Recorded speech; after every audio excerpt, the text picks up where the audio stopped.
Permítame. Sí. Sí, me ven, sí, ya estoy aquí. A sus Perfecto, órdenes. perfecto.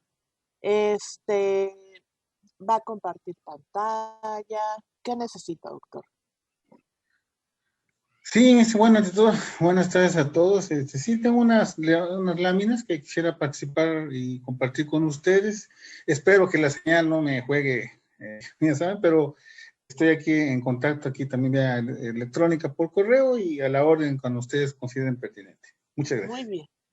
Muy bien, doctor. Bueno, leemos rápidamente su semblanza. Él es ingeniero agrícola con orientación en agroecosistemas por la Universidad Nacional Autónoma de México, maestro y doctor en ciencias en estrategias para el desarrollo agrícola regional. Es asesor técnico en organizaciones no gubernamentales. Ha colaborado en consultorías y en varios proyectos de investigación regionales. Profesor de tiempo completo de la carrera de Ingeniería Forestal. Y es responsable de la línea de investigación Agroecosistemas, Recursos Naturales y Saberes Tradicionales en Comunidades Indígenas y Equiparables, con énfasis en el noroeste de México, ¿no? Es también responsable técnico de proyectos de investigación como conservación del río Fuerte con la participación comunitaria, profesor recepción de estancia postdoctoral del tema Mujeres y Desarrollo Sostenible. Actualmente es líder del Cuerpo Académico de Biodiversidad y Estrategias Comunitarias de Desarrollo Sostenible. Muchas gracias, doctor. Bienvenido y adelante. Muchas gracias y pues es un gusto estar aquí con ustedes. Estuve escuchando atentamente la presentación anterior del colega Guadalupe y déjenme decirles, yo también soy parte de la red de patrimonio biocultural, solo que yo participo y colaboro con los colegas con la parte noroeste precisamente, ¿verdad?, de nuestro país. Creo que esta situación o esta experiencia que voy a compartir con ustedes, esta información, yo creo que nos va a ayudar a entender, ¿verdad?, estos interesantes contextos de nuestro país tan complejo, ¿verdad?, tan interesante que se ha vertido y seguramente en muchas de estas pláticas de colegas con ustedes. Y en lo que a mí corresponde, pues sí, quiero comentar que uno como colega, como compañero, como estudiante, investigador, tiene influencia de profesores, ¿verdad? Y uno de los profesores que recuerdo que en orientación escolar nos ayudó mucho o me orientó y de hecho me hizo sentir partícipe desde entonces.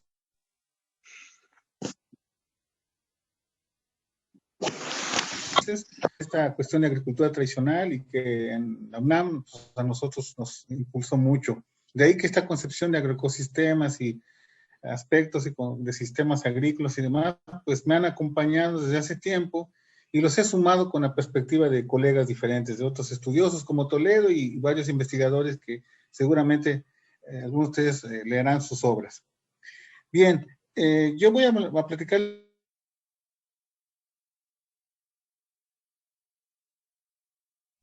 Doctor, parece que tenemos un problema con su audio. Un poco de estas, se sigue cortando. Bueno,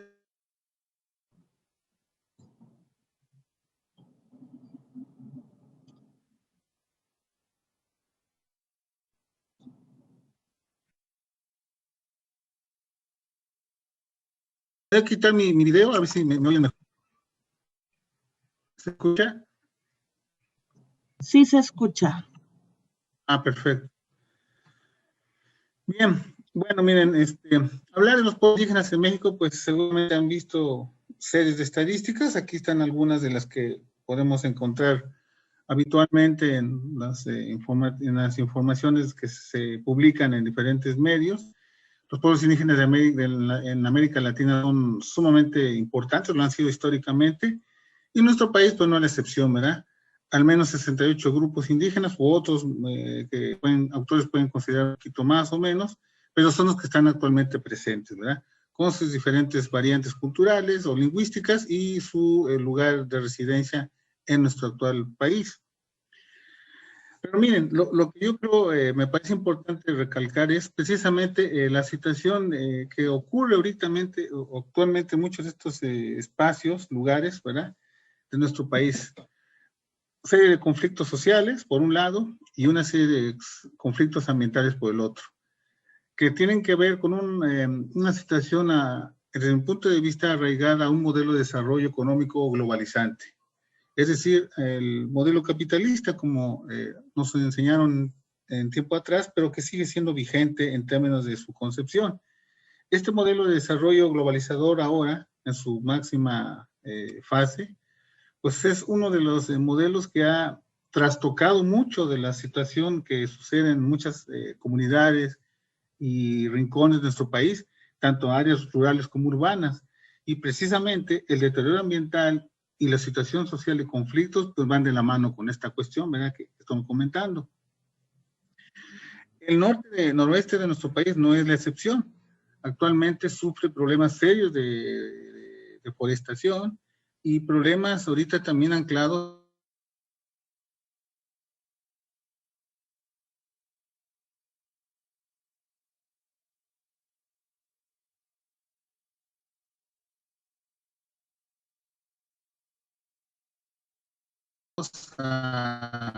muy ricos y muy productivos en términos de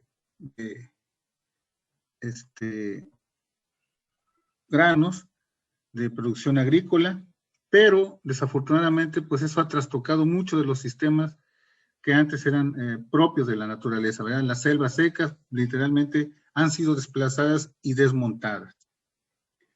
Mucho de ello tiene que ver con este modelo de energías, ¿verdad?, que desde tiempos históricos lo conocemos, han trastocado de estas áreas, desde esta energía natural que hacían las poblaciones locales, o mejor dicho, los primeros pobladores, que era la energía humana, y después esta se convirtió con la revolución industrial en toda una fuerza de energía fósil, ¿verdad?, todo lo que son los combustibles. Y ahora, ¿verdad?, recientemente pues están lo que le llaman energías renovables, que no es otra cosa pues que la reutilización de energías de términos solares, eólicas, hídricas, para evitar pues el consumo de estas energías fósiles que a su vez trastocan el ambiente y lo contaminan, ¿verdad?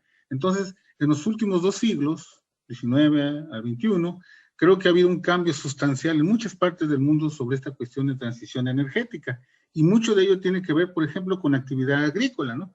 La agricultura es una de las actividades primarias que da alimentación a todo el mundo, y precisamente el consumo y la producción y el consumo de alimentos pues es muy demandante de estas energías fósiles para su producción, y muy demandante en las áreas urbanas de muchas de estas energías que son, pues no son, digamos, renovables.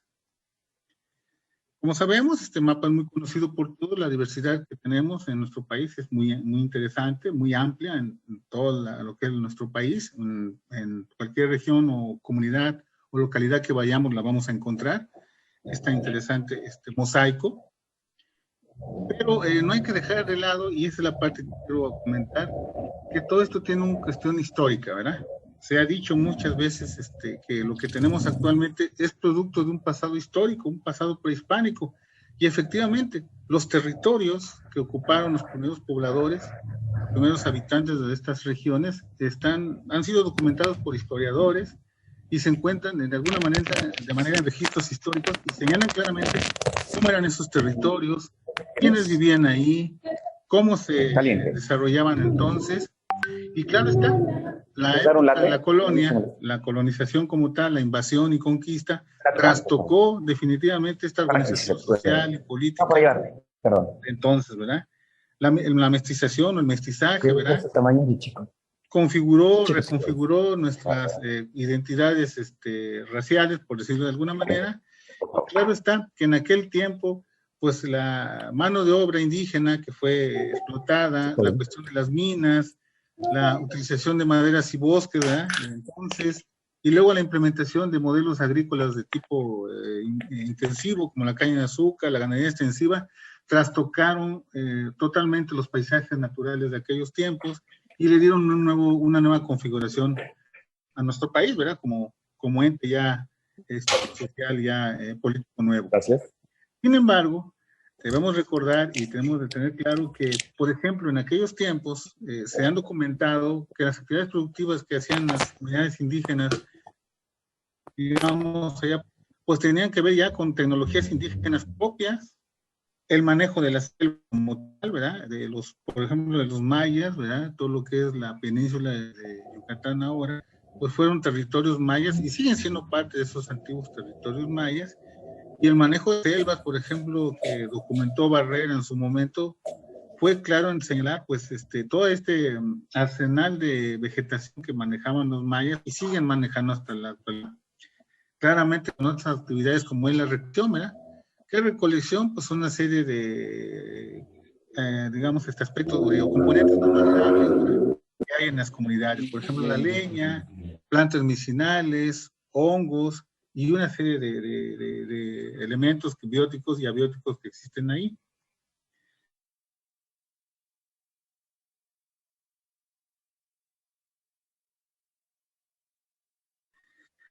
La creación, ¿verdad?, de la milpa rosa tumbaquema, ¿verdad? La mítica milpa que se compone de maíz, frijol, calabaza y de raíces en algunos casos, o en muchos casos, pues ha sido uno de los mejores ejemplos, muy documentado por muchos investigadores de varias partes y reconocido actualmente como un sistema agrícola de, pues digamos, de precisamente de trascendencia prehispánica y que actualmente sigue siendo muy importante en nuestro país, en estas partes, con los cambios, sí, claramente hay cambios, porque obviamente pues el crecimiento urbano, el avance de la frontera agrícola ha cambiado y trastocado estos paisajes, pero siguen demostrando o se ha demostrado que estos sistemas agrícolas han sido verdaderamente sostenibles y que todo lo que se recrea en este tipo de ambientes es de alguna manera reciclable, se reintroduce el sistema y no daña el ambiente, puesto que hay un equilibrio, ¿verdad?, cuando lo vemos a través del tiempo. Entonces, la milpa es quizá uno de los máximos, uno de los mejores ejemplos, ¿verdad?, de cómo este denominado patrimonio cultural, como lo vamos a ver más adelante, sigue siendo vigente a través del tiempo. No menos importante la concepción de agrobiodiversidad, ¿verdad? Ya lo comentaban anteriormente, la cuestión de los maíces. Es formidable la cantidad de raíces nativas que se han establecido en nuestro territorio, o en el territorio como país, ¿verdad?, como tal. Se han documentado, en algunas fuentes hablan de 59 razas nativas, y si a eso le sumamos el gran caudal de pueblos étnicos o los que han apropiado o han inventado estos maíces, pues vemos algo interesante de cultura y agrobiodiversidad. No menos importante es la gran cantidad de alimentos que nuestro país como tal ha dado al mundo, ¿verdad?, desde la época de la prehispánica. Aquí vemos un mapa del lado derecho mío y vemos ahí un de cultivos, desde amaranto, achiote, aguacate, guanábana, es decir, tanto plantas arbences, algunos frutos, plantas comestibles, cereales, según lo podamos entender, pues ha sido uno de los grandes aportes, ¿verdad?, aportes de la naturaleza de nuestro país, y que obviamente las manos que lo hicieron posible, pues fueron las comunidades campesinas indígenas desde entonces. Un caudal también importante que se ha documentado, por ejemplo, en Conavio y en algunas fuentes que por ahí tenemos de consulta, pues esa gran cantidad de plantas silvestres que han sido las que han dado origen a muchos de esos cultivos desde la escala, desde la región mesoamericana.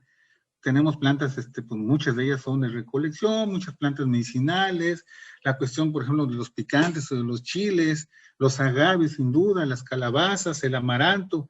Es decir, en los últimos años se ha ido poco a poco documentando, se ha ido explorando, ¿verdad?, muchas de estas especies, y todos apuntan precisamente a que los creadores, los laboratorios vivos, son precisamente las comunidades indígenas y campesinas que existen en muchas partes y regiones de México. Pero no es solo eso. Creo que otra de las aportaciones que han dado estas poblaciones en su contexto general tienen que ver con actividades también complementarias muy interesantes, por ejemplo, la caza, la pesca, ¿verdad?, de infinidad de animales de los litorales, de los cuerpos hídricos, la cultura que tiene que ver con sus diferentes manifestaciones de danzas, bailes y dibujos, pinturas, las artesanías. Los pavos reales gobernaban la ciudad de Gómez.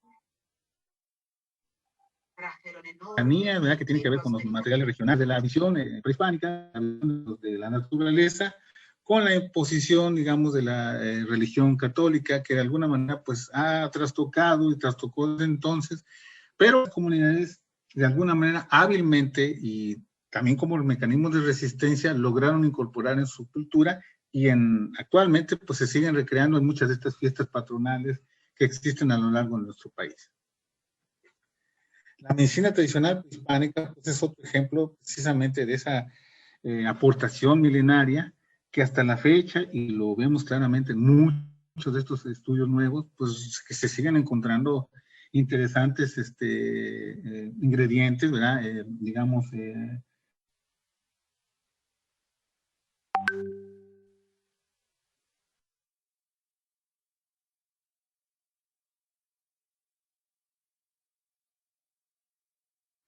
especies de cadena, pues pueda tener ingredientes curativos para cuestiones de heridas, de lesiones por quemaduras, y así, ¿verdad? Hay muchas especies que todavía no están plenamente estudiadas, todavía no están plenamente identificadas, ¿verdad? En ese tipo de usos potenciales, pero lo que resalto aquí es que la medicina tradicional prehispánica ha trascendido durante decenas y centenas de años,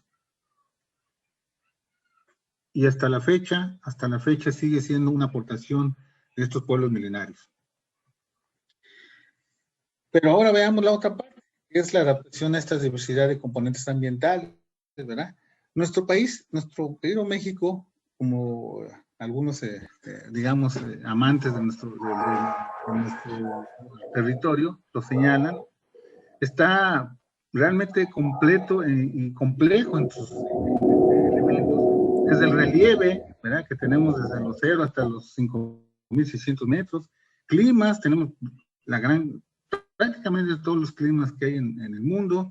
Tenemos una suerte de hidrología fabulosa que si no fuera por ella, por nuestro país, sería realmente una parte muy desértica. Y los suelos, ¿verdad? Que tienen toda una gran variedad de orígenes y de características. Este mosaico de cuestiones ambientales y abióticas son los que precisamente han dado un contexto de diversidad ambiental formidable al país, ¿verdad? De ahí que si la vegetación y la fauna asociadas como elementos bióticos, pues nos dan precisamente esa riqueza que hasta en años recientes, digamos a partir de los 90, se empezó a reconocer porque efectivamente había ya varios estudios y varios investigadores y técnicos y trabajo de campo que estaba documentando toda esta suerte de mosaico, ¿verdad? Que estamos viendo, muchas que se habían documentado muy poco o que se conocen su lugar de su hábitat, y bueno, la vegetación no se diga, ¿verdad? México pues tiene prácticamente una gran diversidad también de vegetaciones de todo tipo, ancladas a las partes tropicales, las partes áridas, las partes del eje neovolcánico y por supuesto la parte de las selvas húmedas, ¿no? Allá en el sureste de nuestro país. Entonces, ¿qué nos lleva a eso? ¿Cuál es el resultado histórico de todo esto? Pues precisamente en este mapa que aquí nos elaboró Toledo y otros, y también con datos del INE, pues vemos precisamente estas zonas geográficas y estas regiones indígenas que de alguna manera ya se fueron poco a poco ya precisando en México contemporáneo, y nos damos cuenta de que hay claramente una diversidad ambiental, biótica y cultural en todo nuestro territorio. En algunas partes más, es claro que el centro, el sureste de nuestro país es el que tiene más, pues esta cuestión territorial indígena, pero en el noroeste, en el norte, también hay poblaciones en el occidente, ¿verdad? Que tienen también esta importante razón étnica que viene desde épocas.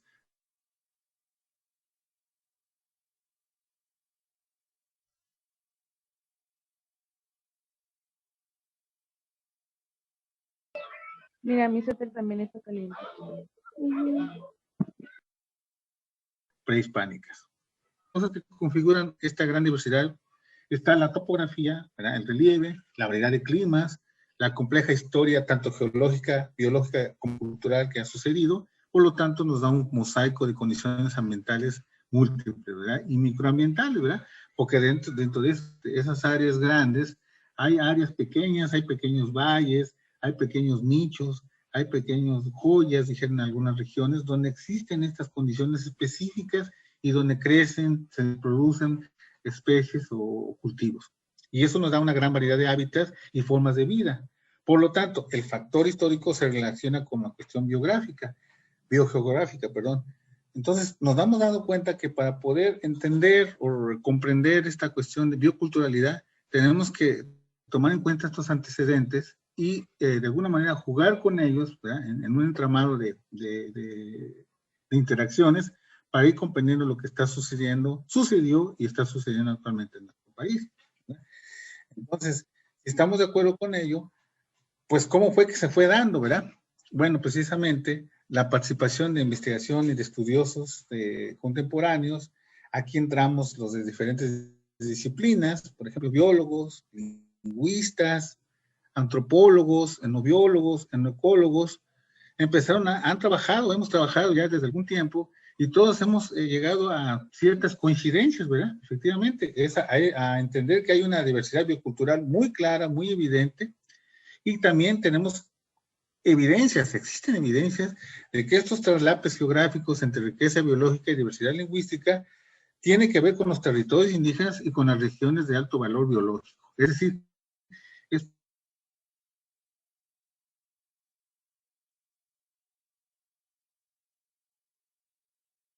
toda una suerte de sistema, un sistema, y obviamente aquí los actores que son los pueblos, los campesinos, los mestizos, quienes han sido, digamos, los principales pobladores y manejadores del territorio, ¿verdad? Han conducido muchas de estas áreas, un complejo de creencias, conocimientos y prácticas asociadas desde aquellos tiempos. Surge entonces, y es aquí donde yo remarco un poco, la cuestión del enfoque de etnociencias. Creo que las etnociencias, desde mi opinión, pues han sido este cúmulo, ¿verdad?, de saberes, pero desde el punto de vista científico, ¿verdad? Es decir, la etnociencia tiene que ver con esta concepción, pues, de trabajo antropológico que hicieron algunos de los clásicos, ¿verdad? Como Levi Strauss, por ejemplo, algunos que trabajaron en estas comunidades partaras y tribus en algunas partes del mundo, y que estas etnografías fueron precisamente ancladas a la cuestión de antropología social y obviamente el estudio desde el enfoque occidental.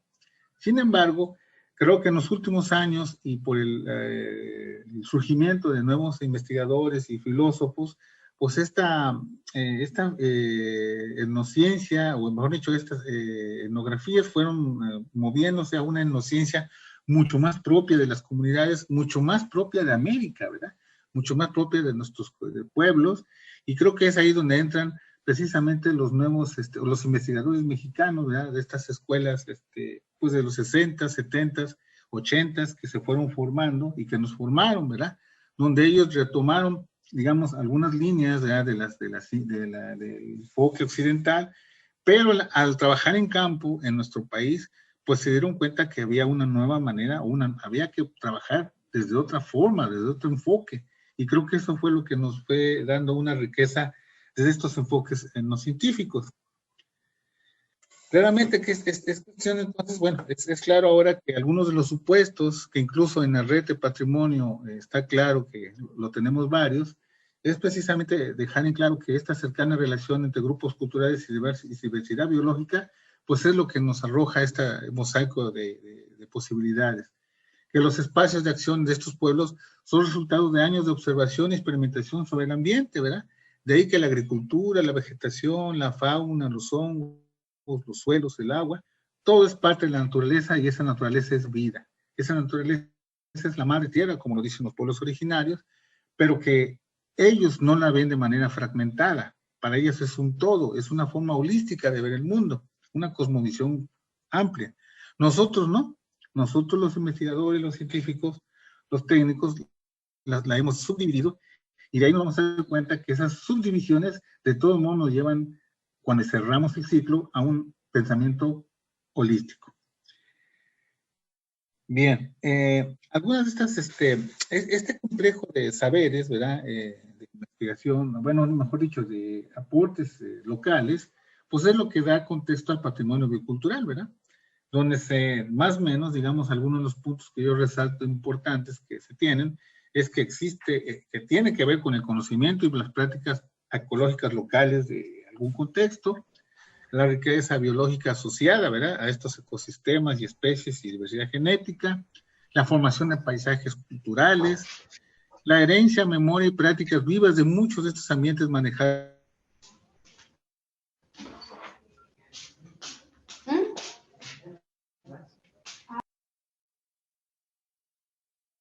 o construidos por los diferentes lados de que por ahí han sido ya de empuje de muchos investigadores, estas escuelas que estamos mencionando de pensamiento, precisamente a impulsar, a conocer, a revitalizar los pueblos indígenas y vecinos, son la clave de una sociedad más consciente de estos saberes tradicionales y experiencias, para precisamente afrontar la creciente crisis poblacional y ambiental que hemos tenido y que tenemos en pleno siglo XXI. Que hay que revitalizar la sabiduría local y tradicional que poseen estos diversos grupos para en el sentido de entender cómo viven y se conducen en el ambiente físico natural que los rodea. Y reconocer que existen diferentes formas de utilización de los componentes naturales y de prácticas, muchas de ellas, por ejemplo, ahora ya en programas de gobierno ya incrustadas, como la agroforestería, y otro tipo de gestiones locales que hasta cierto punto fueron, o mucho tiempo fueron poco valoradas por las instituciones de nuestro país que se dedicaron al desarrollo. Y aquí estoy hablando de las instituciones que pues, han formado parte del desarrollo agrícola, ambiental, pesquero de nuestro México. Haciendo un recorrido muy rápido, no quiero entrar en detalle, pero les quiero mostrar precisamente estas líneas de investigación de las etnociencias, y yo las agrupo de esa manera para entender el enfoque que se ha dado. La etnobotánica. Sin duda, la etnobotánica es una de las primeras áreas de conocimiento botánico de los pueblos, ¿verdad?, que se desarrolló en nuestro país, precisamente por el uso de las plantas medicinales que han tenido los pueblos desde entonces. Nosotros acá en Sinaloa hemos hecho un pequeño inventario de plantas medicinales, pero es todavía insuficiente para la gran cantidad de recursos que todavía están en estas regiones, sobre todo más áridas, semiáridas del noroeste.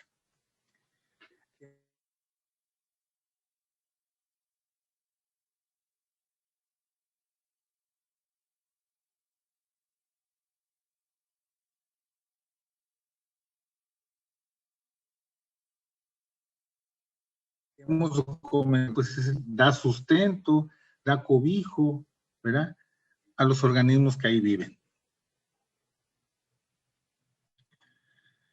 La etnoagroforestería, ¿verdad?, es otro enfoque de las etnociencias, y esta pues tiene una clasificación de que algunos autores, ¿verdad?, han ya establecido, que tiene que ver con los agrobosques, los huertos familiares, los sistemas agroforestales en zonas áridas, el rosa tumba quema, ahí lo han incluido, y el manejo en agroforestal con animales. Entonces vemos que hay ya una clasificación ya muy específica, ¿no?, que los técnicos, los investigadores han ido rastreando según lo que han ido documentando en diferentes aspectos de campo. Muchos de estos trabajos pues, han sido orquestados por estudiantes, por investigadores, por cuerpos académicos, ¿verdad?, y por supuesto con investigadores también externos que han venido a estudiar muchos de estos aspectos en nuestro país.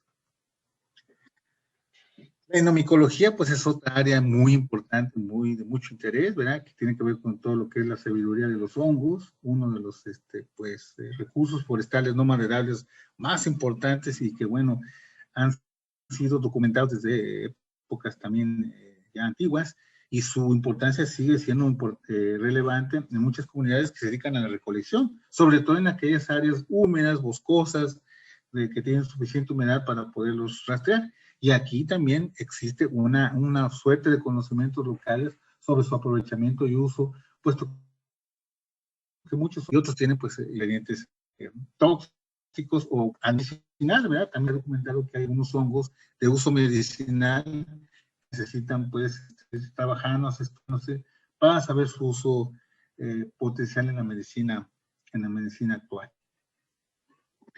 Tenemos la etnozoología, ¿verdad? Es también pues una de las vertientes de estas etnociencias que se dedica al estudio precisamente de la fauna local. Nosotros acá en el norte de Sinaloa hicimos un trabajo con las especies locales que hay acá en el noroeste y encontramos, ¿verdad?, en estos municipios de Ahome, Huerta y Choix, pues una cantidad interesante de especies, ¿verdad?, tanto aves, mamíferos, algunos reptiles, que son consumidos, son utilizados y son parte de los ecosistemas que hay todavía en la región. Algunos de ellos tienen aspectos culturales, ¿verdad? Por ejemplo, la mariposa cuatro espejos, pues es muy utilizada en los tenábares, en estos suerte de collares que se ponen en las piernas los danzantes, mayo y oremes, o las cabezas de venado, ¿verdad? Que son precisamente, pues, el ícono, ¿verdad?, de estos mamíferos que acá han existido desde hace mucho tiempo y que actualmente, pues, ya no se ven tanto, ¿verdad? Ya es menos, pero dentro de la cultura yoreme se siguen utilizando. Y no se diga algunos otros elementos de cultivo, algunas jícaras que se utilizan para, pues, estas, como tipo bules, pieles de animales. Claramente, pues, estos aspectos, ¿verdad? Los mismos yoreme lo entienden, y los mestizos como tal. Bueno, ahí es donde vienen y entran precisamente los programas o cierta concientización, sensibilización de que hay que hacer algo para cuidar entre todos estos recursos de la región. La etnoedafología es otra área interesante de estudio que tiene que ver con la clasificación de tierras, el conocimiento de las tierras campesinas, ¿verdad? Aquí, por ejemplo, los trabajos de Pájaro Huerta y de la gente del Colpos, del Colegio de Posgraduados, ¿verdad?, que se han dedicado aquí a estudiar estas áreas, pues han documentado, y en otras partes del país, que los suelos, precisamente, la clasificación campesina que se tiene de los suelos está anclada a saberes locales antiguos, y que cuando se hace una relación o una correlación entre la información campesina e indígena con el UNESCO, con estas tablas de clasificación de suelos internacionales, se encuentra que hay una relación muy, muy estrecha. Es decir, ahí es donde coinciden los conocimientos tradicionales pues, con los conocimientos científicos. Hay una suerte de interacción, ¿verdad?, que habla de que hay una razón de por qué la gente trabaja esas tierras y por qué producen esas tierras tal o cual recurso. La etnoagricultura sin duda es otro enfoque que también ha estado surgiendo en los últimos años, que tiene que ver precisamente con el conocimiento de la agricultura actual. Algunos ejemplos, por ejemplo, son precisamente la agricultura de riego o riego en pequeña escala, ¿verdad?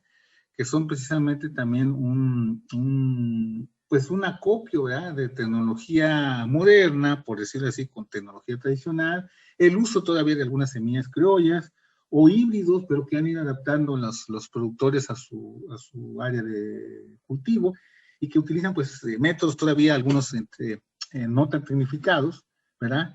Y con ello tener una interesante riqueza de productos. Tan así que, por ejemplo, es un calendario agrícola de Puebla, un área de Puebla donde estuvimos algún tiempo atrás, y vemos que hay una cantidad de cultivos y de especies hortícolas, muchas de ellas de mercado, de uso, pues digamos ya comercial pleno, pero que tienen una posición en el tiempo, y que eso claramente habla de un manejo agrícola que obviamente los campesinos, los agricultores lo han hecho a través de su práctica, ¿verdad? Y que claramente en muchos casos no está documentado. Ni los agrónomos mismos, ni los técnicos de campo a veces tienen esto, ni el INIFAP, o pensemos en la Zagarpa o Zagar o la Secretaría de Agricultura, también carece de mucha de esta información de campo que precisamente se obtiene o se encuentra cuando uno está precisamente en estas comunidades trabajando con estos productores, con estos usuarios. Entonces, esta riqueza, pues es lo que nos da, precisamente este enfoque de agricultura, pues es el que nos descubre esta diversidad también de manejo de cultivos en áreas específicas donde se da, por ejemplo, la agricultura de riego. Sin duda, la cuestión territorial, como ahí se ha mencionado, es muy importante, muy importante. Y claro está que la construcción de nomapas, ¿verdad? En este nomapa que ven ustedes aquí en pantalla, pues yo pude trabajar con compañeros del PT en Guatemala hace tiempo y se registró con el uso, herramientas de participación y diagnóstico participativo, apoyo de ancianos, de la escuela Maya Itzá. Se elaboró este nomapa, que no es otra cosa que una configuración territorial actual.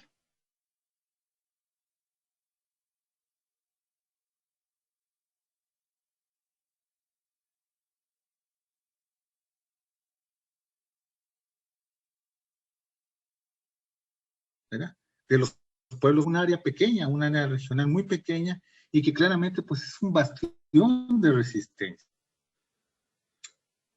Un bastión de interés propio, y que claramente pues es una manera de resguardo, de cultural y de su vida propia de estos pueblos que siguen viviendo en esas áreas.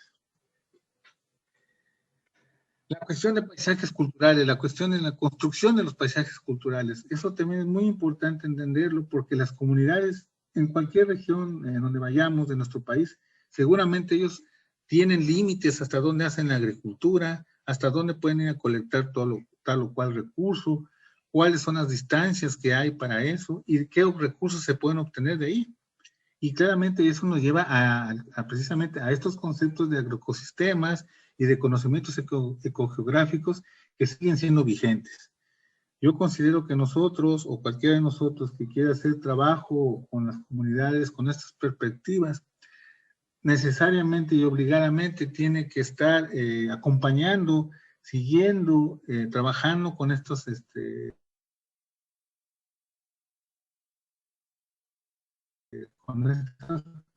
producen tal cosa, y claramente eso sistematizarlo y entenderlo ahora sí con herramientas técnicas actuales. Es ahí donde las metodologías con enfoque no ecológico, por mencionar algunas, pues nos llevan a una serie de nuevas formas de poder estudiar estos recursos, sea a través de los sistemas de información geográfica, ¿verdad? Que son una herramienta de análisis espacial ya cada vez más utilizada por los colegas. Por supuesto, la revisión de estudios previos, ¿verdad? ¿Qué se ha hecho en esa área? ¿Qué se ha documentado? Que tiene que ver con marcos de referencia y documentación local.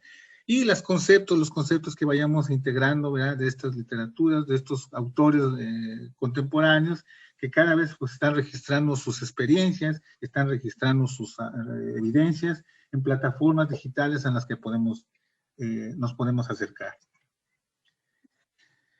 Considero que la investigación de acción participativa, ¿verdad? Como metodología de campo, nos puede ayudar precisamente a documentar toda esta suerte de conocimientos y precisamente los vínculos, como nosotros lo estamos trabajando de una manera específica en el programa forestal de la UAI, pues entre profesores, estudiantes, con algunas comunidades de la región, los diagnósticos participativos y sobre todo modelos de trabajo que yo considero que esos son el parteaguas de estas formas de estudio novedosas, basado en prácticas de enseñanza y apoyo de estudiantes a estudiantes. Los estudiantes que provienen de comunidades también conocen parte de su comunidad, y la idea es que ellos retomen esta información y hagan diálogo intercultural entre estudiantes, diálogo con profesores, para poder avanzar un poco más sobre cómo poder indagar sobre estos recursos que hay en sus localidades.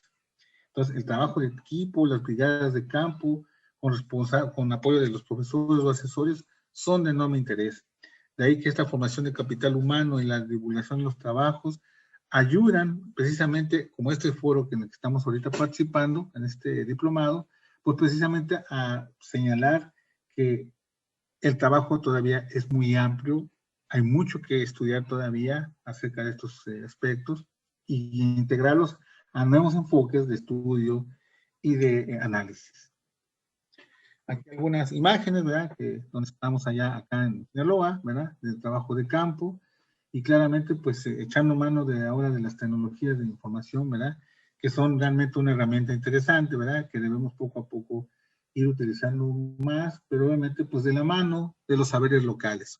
De nada sirve que tengamos equipos muy buenos, herramientas de primer orden, si no tenemos un acercamiento local con las comunidades, si no tenemos diálogo de saberes con ellos, y sobre todo el escucharlos, ¿verdad?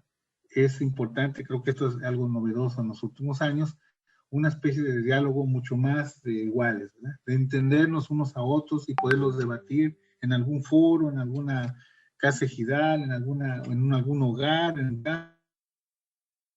campo, posiblemente de ahí tomar acciones de respuesta.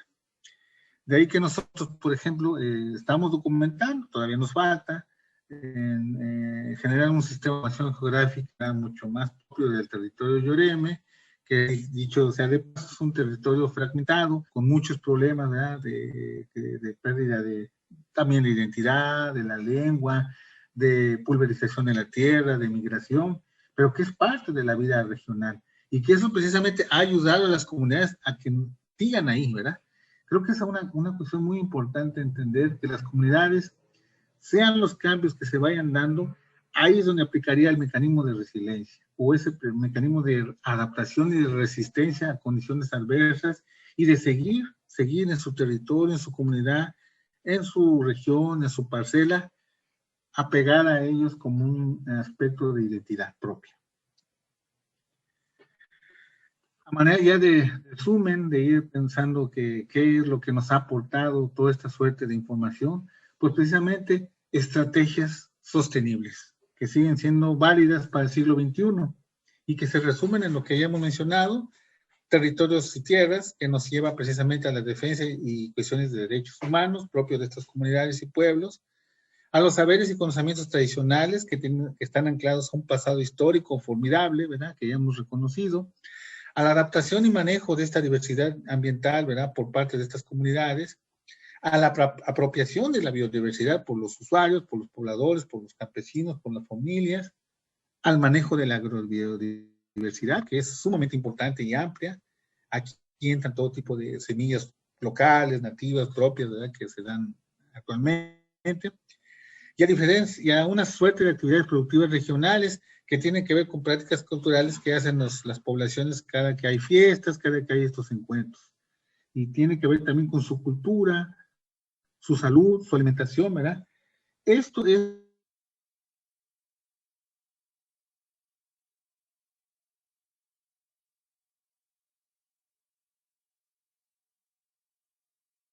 lo que algunos, y que son precisamente la suerte de razón por la que estas comunidades siguen y seguirán en estas áreas territoriales.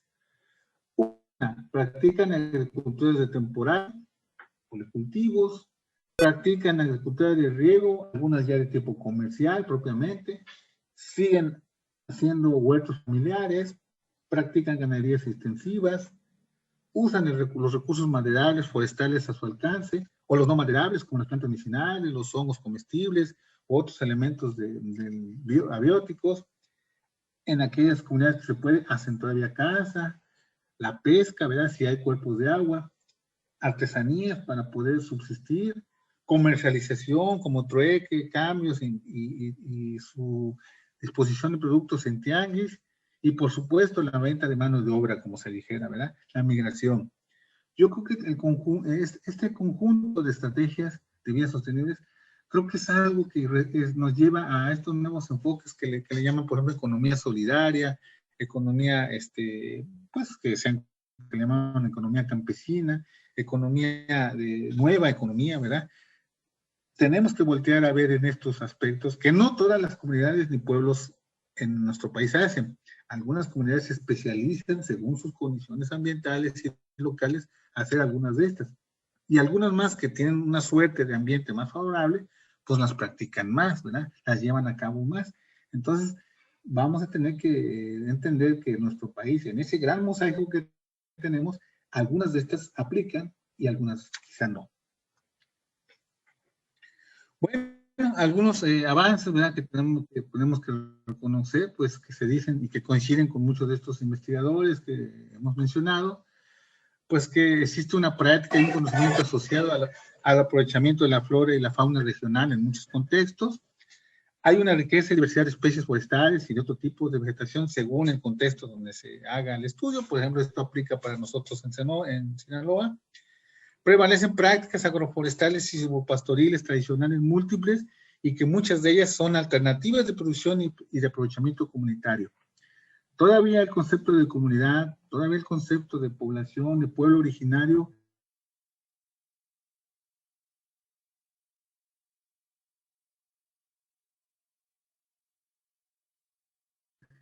de un área donde vivir, seguramente estas actividades se van a ir desarrollando.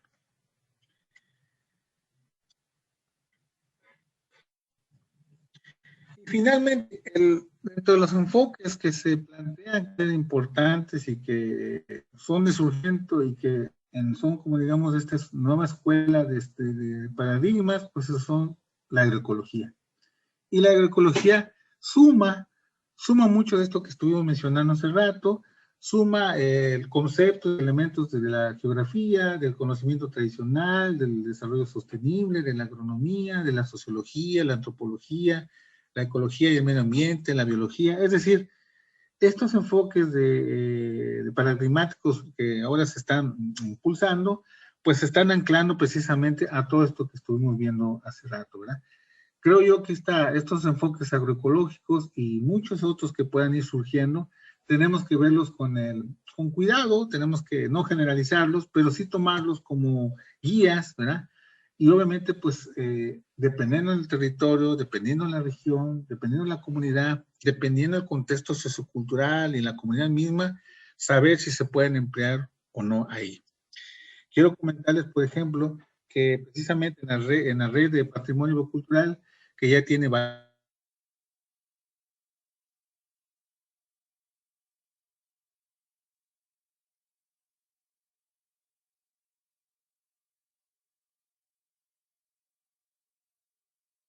años, pues ahí nos integramos en una red, ¿verdad?, que surgió precisamente por la guía de los pues, que nos anteceden en esta cuestión de estudios, como te digo, Charles Bogue, Benjamín Espejel, y por supuesto los trabajos de Gómez Pompa y muchos otros, ¿no?, que han aportado, nos dieron guía, nos dieron iniciaron este enfoque de trabajo y de estudio, y ahora nosotros en nuestras diferentes regiones y con diferentes grupos de trabajo, pues estamos tratando de avanzar, de revitalizar, de estudiar, ¿verdad?, de ir más allá del simple acopio de información y publicación de algo, sino ir pensando si eso es posible, que ayude a una comunidad, la revitalice y potencialice la defensa de su territorio, ¿verdad?, que es algo muy importante que no debemos perder. Cierro con esta lámina, que es la que, pues para mí, emblemática. Esta es una foto de la red temática de patrimonio cultural, que es de un evento que tuvimos en Guaymas, en Sonora, en el 2015, donde yo me integré formalmente. Ahí la doctora Diana Luque y Argueta y muchos otros, pues nos reunimos en Sonora, y ahí nos dimos cuenta que había mucho que trabajar, bastante que trabajar, y hasta la fecha, creo que muchos de nosotros, donde estemos o nos encontremos, creo que tenemos un fin común, ¿verdad?, estudiar esto y acompañar y ser parte, ¿verdad?, de los principios, de las necesidades, de las inquietudes de estos pobladores, de estas situaciones ambientales, y obviamente los nuevos desafíos, los nuevos retos nos llevan a estudiar de otra manera, ¿verdad? Seguramente el paradigma que venga, que deba de venir pronto, es uno donde los investigadores seamos más activos, participemos más, acompañemos más estos trabajos, estas situaciones que se dan en el ámbito local, para poder de alguna manera frenar, ¿verdad?, el despojo, la destrucción, la contaminación de muchos de estos ecosistemas. Finalmente, los invito a que visiten, ahí está la dirección de la página de patrimoniocultural.com. Si gustan, denle, tecleen ahí, y seguramente van a encontrar ahí mucha información de trabajos, de estudios que han hecho los colegas en los últimos años. Es un repositorio interesante, que obviamente pues ya las nuevas, algunas instituciones de gobierno como el CONAVIO, la Semarnat, el propio CONACYT, pues ya están respaldando más, de alguna manera hay ese interés, ¿verdad?, de que sigamos trabajando este importante eje de trabajo que es la cuestión biocultural, el patrimonio, pueblos originarios, pueblos indígenas, grupos campesinos, grupos rurales. Por el momento creo que hay mucho que seguir trabajando, y creo que esta invitación que hago a ustedes, pues la hago en el sentido de que en cualquier región donde nosotros nos ubiquemos, hay que estudiar, hay que trabajar y acompañar a las poblaciones locales. Muchas gracias, espero me hayan podido oír. Creo que fue posible la conexión y estoy atento a sus comentarios o preguntas.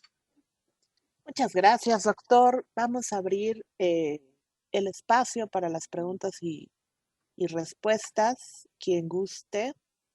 En este caso veo un comentario de Gustavo Villagrán en el chat. Dice, ¿cómo sería un protocolo a considerar en un proyecto que tenga como base la apropiación de la biodiversidad a nivel comunidad, teniendo como eje la educación? Y luego vamos con Beatriz y luego con Héctor Castellanos. Adelante, doctor. Bueno, aquí empezamos, ¿verdad?, con la cuestión de los proyectos. Bueno, creo que algo que nos ha ayudado, y a mí en lo personal me ayudó bastante, es que a donde quiera que nos encontremos, tenemos que que ya existe. A veces pensamos que en una comunidad, en una localidad, en un ejido, en un municipio, no hay nada, o nuestro tema es muy nuevo y que no se ha hecho nada. ¿No? Hay que ir precisamente a las fuentes secundarias, como se dice, a estos repositorios institucionales, a la biblioteca local, a la biblioteca municipal, y empezar a rastrear qué se ha escrito. Y luego acercarnos a los líderes, como le llaman los líderes informales, conocedores locales, para conocer sus puntos de vista. Y desde mi punto de vista, después armar un protocolo. Ya con esa información, un protocolo, un guión, ¿verdad?, de qué se quiere hacer, qué se quiere estudiar, qué se quiere indagar. Sencillo.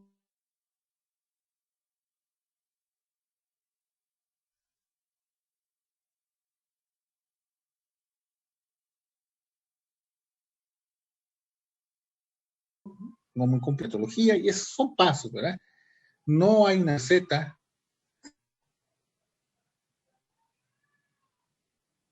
No hay una receta, pero considero que una suerte de pasos, de acompañamiento, puede ayudar mucho a establecer un protocolo e incluir ahí conceptos importantes como biodiversidad, patrimonio cultural, comunidad, es decir, irlo anotando, irlo desglosando con apoyo de literatura. Obviamente literatura confiable, ¿verdad?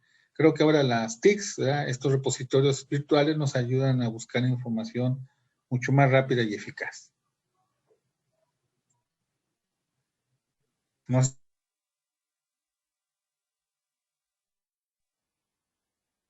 Ahí como que se paralizó el video. Vamos a, con eso esperar. Común, ¿verdad? Es decir, establecer objetivos, establecer una revisión de literatura, acercamiento a la comunidad o a la región de estudio, buscar información y irlo estructurando poco a poco. Muchas gracias, doctor. Vamos con recuerden que tenemos poco tiempo, así que por favor sean breves en sus preguntas. Vamos con Beatriz. Adelante. Buenas tardes. Muchas gracias, doctor, por su presentación. Me pareció muy interesante todo lo que nos compartió. Muy completa, porque nos habló, pues, de la diversidad de México y en especial del caso de Sinaloa. Y yo creo que esto es muy importante en cuestiones de ecología, porque tenemos que tener el panorama de diversidad del país, porque luego se quieren aplicar políticas generales siendo que el país es multidiverso.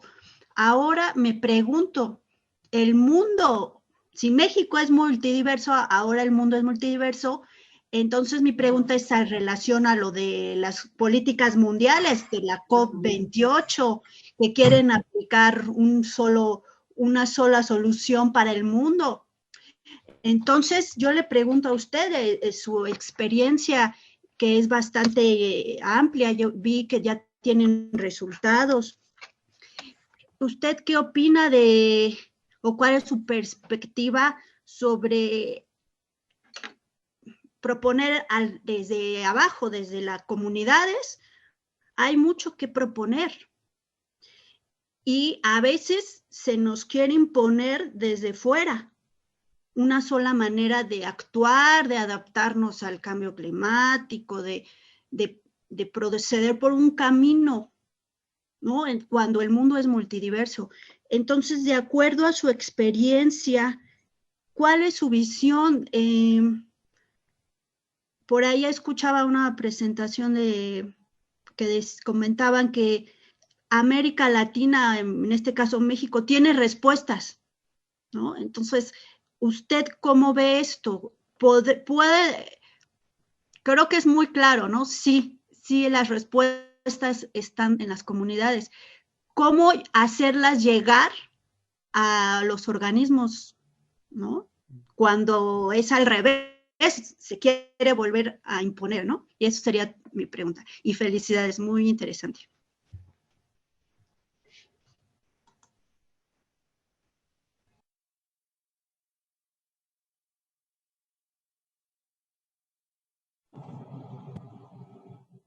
El doctor está ahí, nada más que como que su señal es, se traba.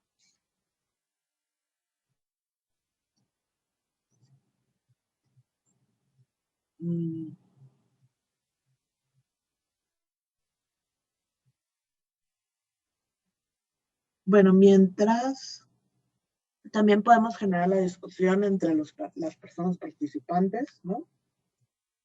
Esta pregunta que hace Beatriz es bastante interesante de cómo generar o cómo llegar hacia tanto los organismos internacionales como diversas instancias, ¿no? De las soluciones que hay desde América Latina. Bueno, yo no me he presentado, perdón, yo soy Alejandra, creo que no me presenté nunca. Yo me llamo Alejandrina Leal, estoy ingresando a esta parte del CKSU, a Semarnat. Mi formación profesional es antropóloga, entonces, pues más o menos coincido, o más bien en formación con muchas personas que están aquí. Y el tema de ti es, bueno, la pregunta de Beatriz es bastante esclarecedora, pero también es muy compleja, ¿no? Porque al final, bueno, yo lo veo tal vez un poquito muy funcionalista, o no lo sé, o muy polarizado, talista. Entonces, si para el capital, al final de cuentas, no tienen el interés de difundir estas respuestas, ¿cómo va? O sea, y lo que hablaba igual Adrián en algún momento, ¿no? De la política, ¿no? ¿Cómo vamos a poder difundir todo esto si son las mismas, incluso desde la parte gubernamental no están interesados, ¿no? Yo creo que esa es una de las razones de lo que se hace con estos diplomados, ¿no? Que también como investigadores, ustedes como profesionales que están en estos puntos, hay que coincidir en esa forma y también abrir la discusión a otros espacios, ¿no? No solamente quedarse en lo académico, en instituciones como la Semarnat o cosas muy, muy, muy particulares. Hay que abrir el espacio a la discusión en otros Sí, creo que está el doctor. Perdón, seguimos con el doctor y... Sí, discúlpeme. Es una cuestión aquí de internet. No, pues para comentar y cerrar esta inquietud de...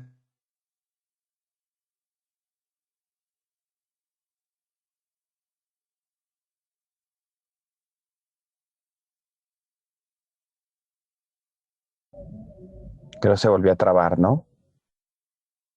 Sí, se volvió a trabar la... ¿Cómo es el internet aquí? Discúlpeme. No sé si me escuchan, pero la participación comunitaria, compañeros, creo que es la parte en la que yo quiero resaltar. La participación comunitaria es muy importante. Es decir, tomar la voz, escuchar la voz de los que están afectados, o se puedan sentir afectados.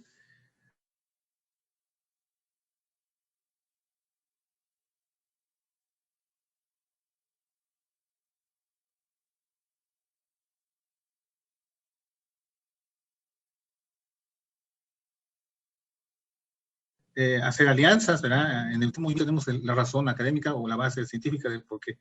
Y también la posición social, ¿verdad? Qué daños, o sea, la opinión de los propietarios, los dueños de esos terrenos. La participación comunitaria es sumamente importante y aquí me sumo a la cuestión de lo que le llaman el desarrollo endógeno. El desarrollo local, el desarrollo propio de las comunidades, de lo que ellos quieren y desean hacer en sus áreas donde viven.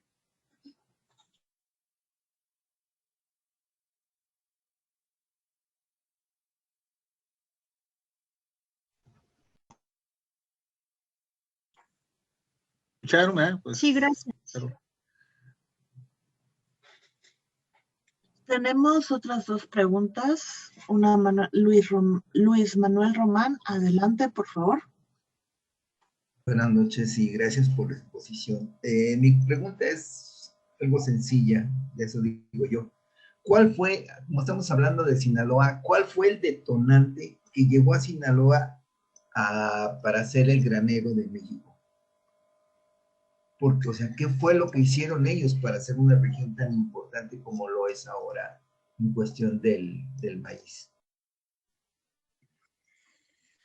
Sin duda su situación geográfica privilegiada, sus terrenos fértiles, son suelos planos, sumamente, son valles fértiles, y la importancia ecológica, ¿verdad? Ambiental, y la cuestión de las presas, ¿verdad? Que se construyeron en los 50, en los 60, y la política agrícola, ¿verdad?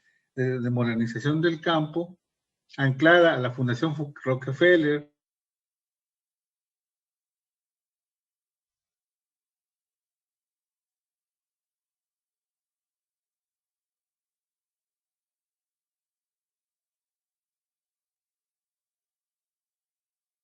que recibió estos cultivos. Pero eso trastocó, modificó los paisajes y literalmente desplazó todos los cultivos y los maíces nativos hacia partes serranas y partes temporaleras, ¿verdad? Agrícolas, pero la parte de biodiversidad, la parte de diversidad regional, pues literalmente quedó más marginal, ¿verdad?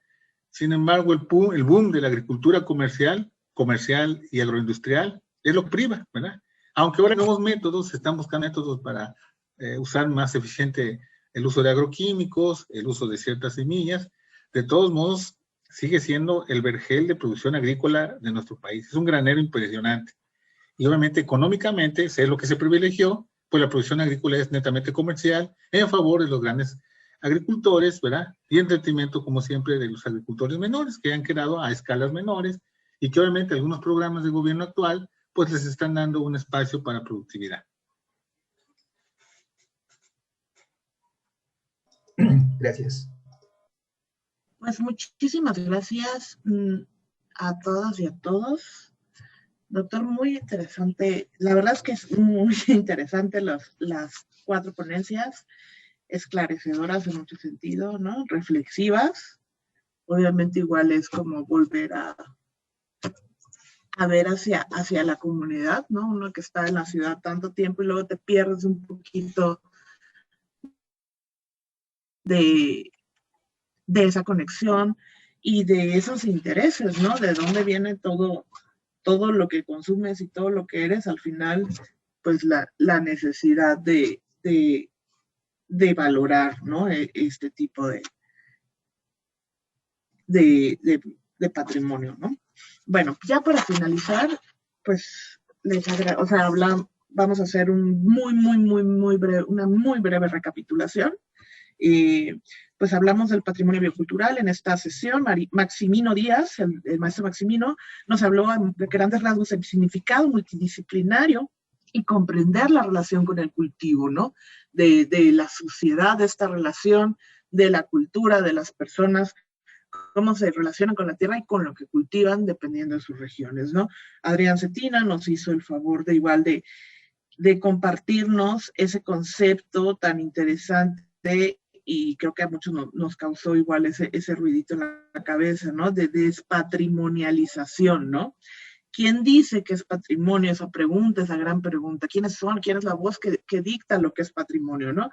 El desplazamiento también de muchas comunidades, de los pueblos originarios, de su propio patrimonio, ¿no? Y de esa relación. El doctor Guadalupe Morales, ¿no? Nos habló también de la etnobiología, la etnoecología, cómo desde la ciencia se da y se plantea la relación naturaleza-cultura, ¿no? Y también esa mirada hacia adentro, una mirada de cómo las propias comunidades también tienen esa pregunta, ¿no? De la relación naturaleza-cultura y obviamente sociedad. Y por último, pues obviamente el doctor Estuardo Lara nos compartió esta comprensión de que la riqueza biológica, la diversidad cultural, la lingüística, se da en estas regiones de alto valor biológico y que al final no están separadas unas de otras, ¿no? Y siempre van a ir de la mano y esto es parte también de las etnociencias, ¿no? Entonces, si ustedes, al doctor, muchísimas gracias. Compañeras, compañeros, muchísimas gracias por estar aquí, por compartirnos estas horas y esperamos pues su presencia y su asistencia para la próxima sesión. ¿Alguien tiene algo más que agregar? Con muchísimo gusto.